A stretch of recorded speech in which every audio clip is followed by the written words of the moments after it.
எல்லாருக்கும் வணக்கம். என்னோட ரோஜா செடியை பாருங்கள். இதில் அரும்பு வைக்கும்போது ஒரு அரும்பு தாங்க வச்சிச்சு. ஆனால் பூக்கும்போது கொஞ்சம் கொஞ்சமாக அப்படியே மலர்ந்து வரும்போது 2 பூவாக இருக்குது. குழந்தைங்கள ட்வின்ஸ் இருக்காங்க. ஆனால் ரோஸில் கூட இப்படி ரெட்டைப்பிறவி இருக்குமான்னு எனக்கு ரொம்ப ஆச்சரியமாக இருந்ததுங்க. நம்ம ஊர் மண்ணில் ரோஸெல்லாம் வர்றதே கஷ்டம்.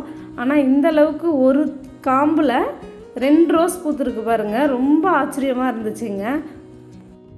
இந்த ரோஸோட காம்பை காமிக்கிறேன் பாருங்கள். இது ஒரே காம்பு தாங்க. அரும்பு வைக்கும்போதும் ஒரு அரும்பு தாங்க வச்சிச்சு. அதே கொஞ்சம் பூக்க ஆரம்பித்தோன்னும் எனக்கு ஒரு ரோஸ் இருக்கா மாதிரி தான் தெரிஞ்சிச்சு. 2 நாளுக்கு அப்புறம் தான் அது கொஞ்சம் கொஞ்சமாக இந்த பாருங்கள்.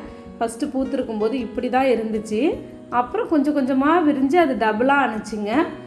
இங்கே பாருங்கள். என்னோடய மாடி தோட்டத்தில் நிறைய ரோஜாப்பூ பூத்துருக்கு. ஆனால் இது மட்டும்தான் ஒரு அரும்பு வச்சு ரெட்டை ரோஜாவாக பூத்துச்சு. இது பார்க்குறதுக்கு ரொம்ப அதிசயமாகவும் ஆச்சரியமாகவும் இருந்தது. இதை உங்களுக்கு ஒரு பதிவாக போடணும் அப்படிங்கிறதுக்காக தான் உடனே வீடியோ எடுத்து போட்டிருக்கேன். இந்த பதிவு உங்களுக்கு பிடிச்சிருந்துச்சுன்னா மறக்காமல் சப்ஸ்கிரைப் பண்ணுங்கள், லைக் பண்ணுங்கள், ஷேர் பண்ணுங்கள். நன்றி, வணக்கம்.